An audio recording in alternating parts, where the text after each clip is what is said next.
21 जून आंतरराष्ट्रीय योग दिन दरवर्षी साजरा केला जातो। यावर्षी देखील देशभरासह दिंडोरी तालुक्यातील नाळेगाव आश्रमशाळेत योग दिन उत्साहात साजरा करण्यात आलाय।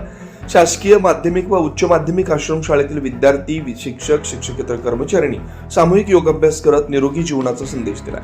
कार्यक्रमाच्या प्रारंभी विविध योगासनं, प्राणायामाचे प्रात्यक्षिक सादर करण्यात आलं। विद्यार्थ्यांनी मोठ्या उत्साहाने सहभाग घेत योगाबाबत जागरूकता निर्माण केली। योगामुळे शारीरिक तंदुरुस्ती, मानसिक शांतता आणि एकाग्रता वाढते असं मार्गदर्शन यावेळी विद्यार्थ्यांना करण्यात आलं।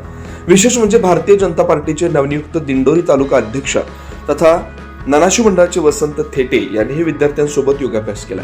नियमित योग केल्यास अनेक आजारांपासून बचाव होतो आणि मनासह शरीरही निरोगी राहतं असं मत त्यांनी व्यक्त केलं।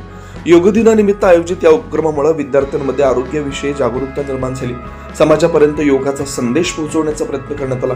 योग करा, निरोगी राहा असा संदेश देत कार्यक्रमाची सांगता करण्यात आली। जागतिक योगदान दिनानिमित्त अतिशय आपल्या नाळेगाव येथे आश्रमशाळेमध्ये सुंदररीत्या आपण सर्व योगासन केले। आपल्या भारताचे लोकप्रिय पंतप्रधान आदरणीय नरेंद्रजी मोदी साहेब, तसेच आपल्या महाराष्ट्राचे लोकप्रिय मुख्यमंत्री देवेंद्रजी फडणवीस साहेब या सरकारच्या माध्यमातून अतिशय सुंदररीत्या आपण हा योग दिन साजरा केला। खरं तर बघितलं तर आज आपल्याला धनसंपत्तीपेक्षा शरीर संपत्ती फार महत्त्वाची आहे।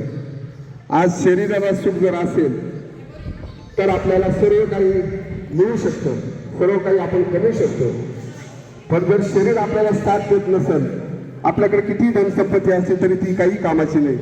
म्हणून आज जो काही शासनाचा अतिशय स्तुत्य उपक्रम आहे, आपण तो नेहमी एक दिवसापुरता न मर्यादित ठेवता आपण 12 महिने दररोज आपण आपल्या शरीरासाठी 1 तास आपल्या शरीरासाठी देणं गरजेचं आहे। म्हणून आपण सर्वांनी दररोज योगासन करावं अशी आपल्या सर्वांना विनंती करतो आणि योग दिनाच्या आपल्या सर्वांना शुभेच्छा देतो। इथे आम्हाला अतिशय चांगल्या पद्धतीने बोलून तुमच्यामध्ये समाविष्ट केलं त्याबद्दल सुद्धा तुमच्या सर्व मुख्याध्यापक आणि सर्व शिक्षकांचे आभार व्यक्त करतो। धन्यवाद। न्यूज महाराष्ट्रासाठी प्रतिनिधी नितीन महाले, पेठ, दिंडोरी।